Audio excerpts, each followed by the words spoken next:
किस दिन ईसा मसीह को सूली पर चढ़ाया गया था? शुक्रवार, गुरुवार, बुधवार, किसी भी अन्य दिन?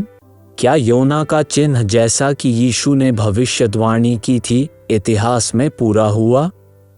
यदि हाँ, तो कैसे? नमस्कार, पादरी जॉर्जी पॉइंटर टू इटर्निटी से और दूसरे प्रश्नोत्तर में वापस स्वागत है। इससे कोई फर्क नहीं पड़ता कि सप्ताह के किस दिन यीशु को सूली पर चढ़ाया गया था। तथ्य ये है कि यीशु को क्रूस पर चढ़ाया गया, वो मरा, गाड़ा गया, तीसरे दिन जी उठा और वो जीवित है और वो वापस आ रहा है। ये तथ्य है। इस संदेश को बेहतर ढंग से समझने के लिए कभी कभी आपको इस वीडियो को 1-2 बार देखना पड़ सकता है। यीशु को किस दिन सूली पर चढ़ाया गया था? शुक्रवार, गुरुवार या बुधवार?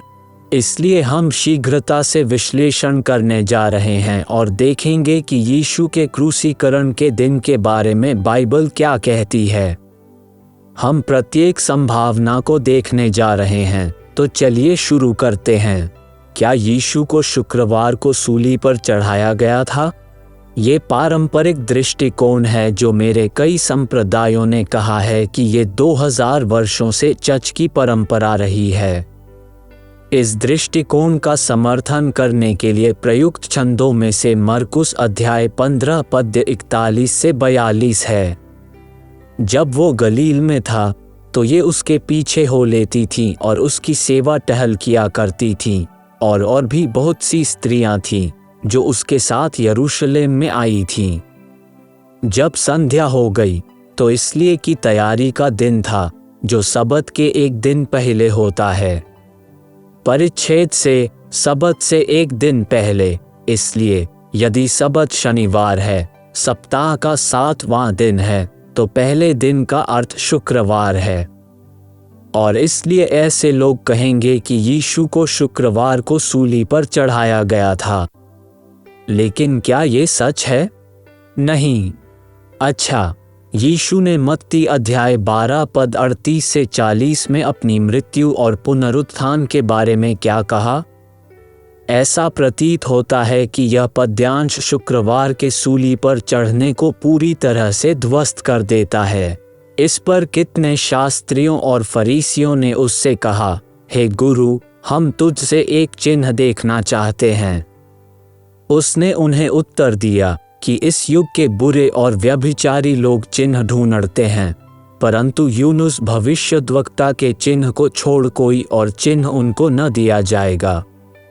यूनुस 3 रात दिन जल जंतु के पेट में रहा, वैसे ही मनुष्य का पुत्र 3 रात दिन पृथ्वी के भीतर रहेगा। इसलिए यीशु ने स्वयं कहा कि वो 3 दिन और 3 रात कब्र में रहेगा।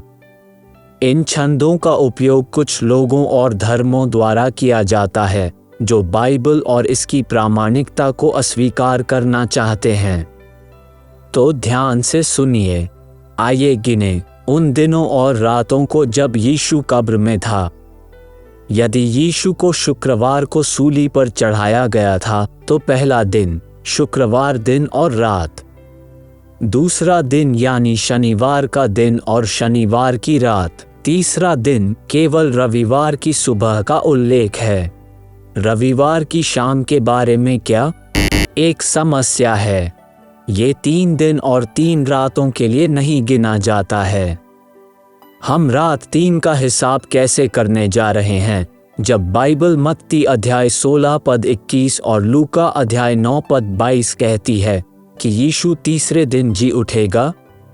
साथ ही मत्ती अध्याय 28 पद 1 में बाइबल स्पष्ट रूप से, मरकुस अध्याय 16 पद 2, लूका 24 पद 1 कहता है कि यीशु सप्ताह के पहले दिन जी उठा, जो हमारे अनुसार रविवार है। इसलिए जैसा कि मैंने बताया, रात 3 का हिसाब कैसे लगाया जा सकता है अगर यीशु को शुक्रवार को सूली पर चढ़ाया गया था? सोचना। इससे हमें यह विचार आता है कि क्या सूली पर चढ़ाना गुरुवार को था? इस दृष्टिकोण को समझने के लिए हमें ये समझने की आवश्यकता है कि यहूदियों ने एक दिन की अवधि को कैसे समझा। जब परमेश्वर ने 6 दिनों में दुनिया और सब कुछ बनाया, तो बाइबल उत्पत्ति अध्याय 1 पद्य 5 में कहती है, और परमेश्वर ने उजियारे को दिन और अंधियारे को रात कहा, तथा सांझ हुई फिर भोर हुआ। इस प्रकार पहला दिन हो गया। तो एक यहूदी व्यक्ति के लिए एक दिन शाम को शुरू होता है और अगली शाम को समाप्त होता है। ये बहुत महत्वपूर्ण है। यही कारण है कि एक यहूदी के लिए सबत शुक्रवार की शाम से शुरू होता है और शनिवार की शाम को समाप्त होता है। अब मरकुस अध्याय 15 पद्य 42 के पद को ध्यान में रखते हुए, जिसे हमने पहले देखा था, जब संध्या हो गई, तो इसलिए कि तैयारी का दिन था जो सबत के एक दिन पहले होता है। इसलिए एक यहूदी दृष्टिकोण से यदि सबत शुक्रवार शाम को शुरू होता है, तो उससे पहले वाला दिन गुरुवार है, जो वो दिन हो सकता है जब यीशु को क्रूस पर चढ़ाया गया था। और अगर हम 3 दिन और 3 रात को यीशु की भविष्यवाणी के अनुसार लें, और यदि यीशु को गुरुवार को सूली पर चढ़ाया गया था, तो पहली रात गुरुवार की रात है और पहला दिन शुक्रवार के दिन है। दूसरी रात शुक्रवार की रात है और दूसरा दिन शनिवार का दिन है। और तीसरी रात शनिवार की रात है और तीसरा दिन रविवार का दिन है। तो हमें 3 दिन और 3 रातें सही मिलती हैं, है ना? क्या इसका मतलब ये है कि यीशु को गुरुवार को सूली पर चढ़ाया गया था? नहीं, क्योंकि हमारी एक और समस्या है, जिसे मैं तीसरे दृश्य के बाद साझा करूंगा। तो क्या बुधवार को सूली पर चढ़ाया गया था?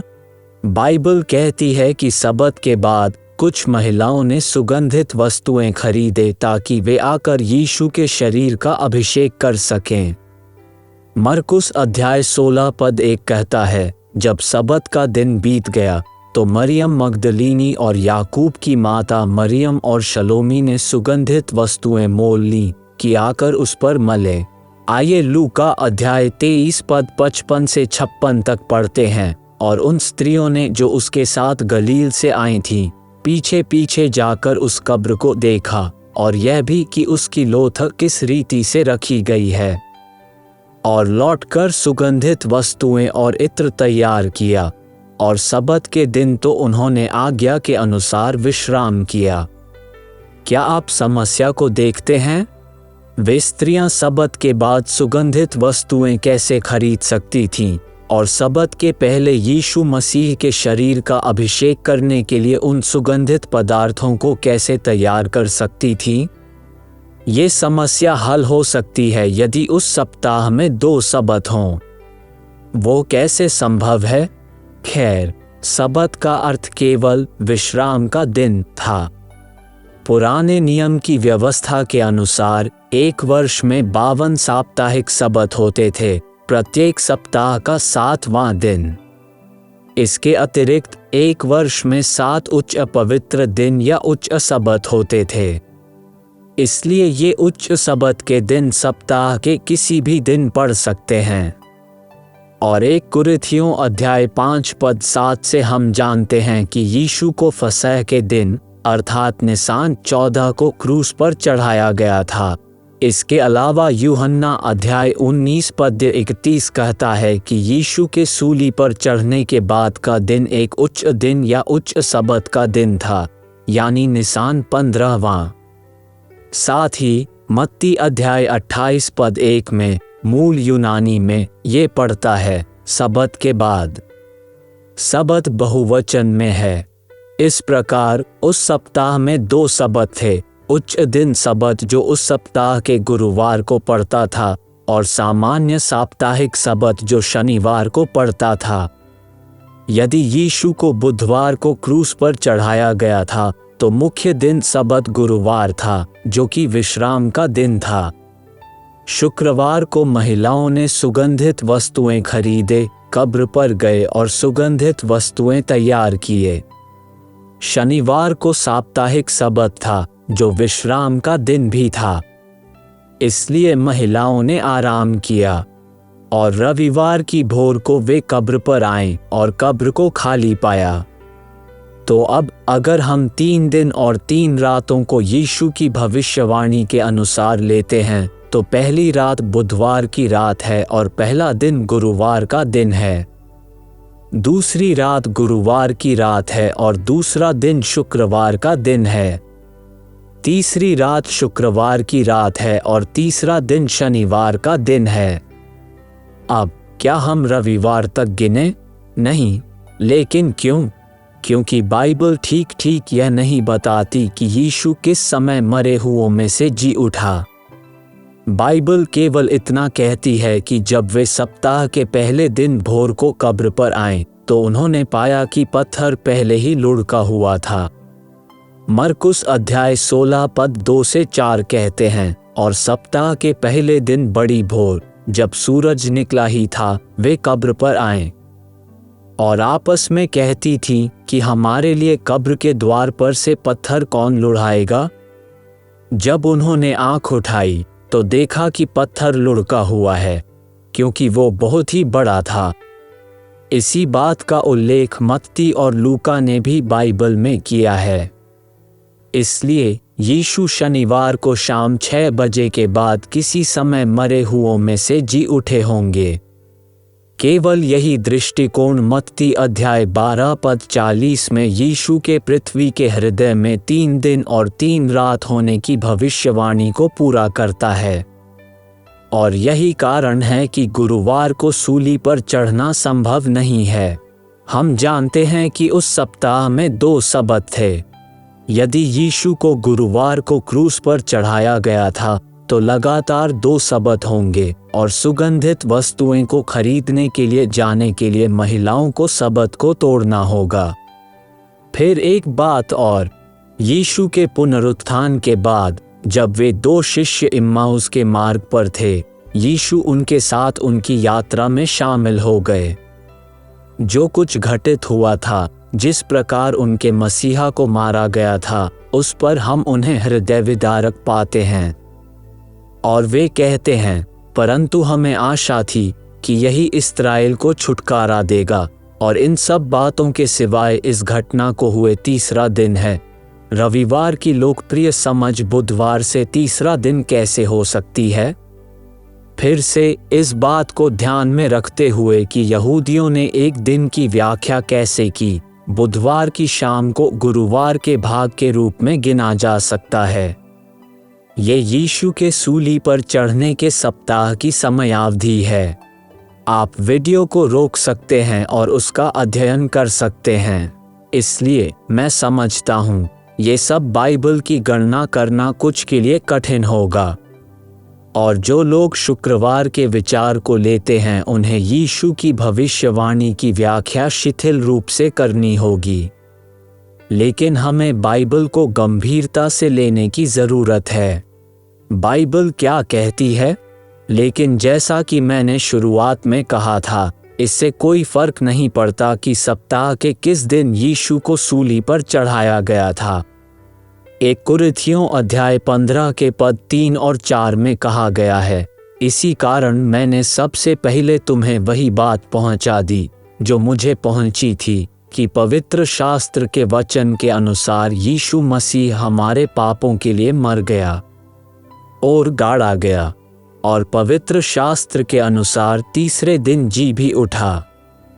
और यही बात यीशु को इतिहास के हर दूसरे धार्मिक नेता से अलग करती है। हमारे लिए ये जानना भी उतना ही महत्वपूर्ण है कि ईसा मसीह की मृत्यु क्यों हुई।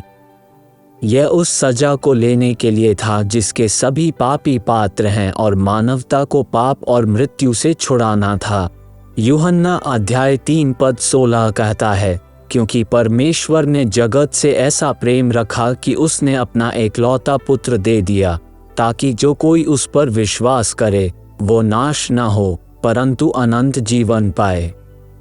यूहन्ना अध्याय 3 पद 36 कहता है, जो पुत्र पर विश्वास करता है अनंत जीवन उसका है, परंतु जो पुत्र की नहीं मानता वो जीवन को नहीं देखेगा परंतु परमेश्वर का क्रोध उस पर रहता है। यदि आप यीशु में अपना विश्वास और विश्वास रखते हैं तो वो आज आपको अनंत जीवन देगा। मैं प्रार्थना करता हूँ कि आज तुम उस वचन को निभाओगे। आमीन। अगर आपको यह वीडियो फायदेमंद लगा हो तो इसे दूसरों के साथ भी शेयर करें। और जैसा कि आप बांटते हैं, आप यीशु मसीह के सुसमाचार को बांटने के द्वारा एक प्रचारक का काम कर रहे हैं। परमेश्वर आपका भला करे।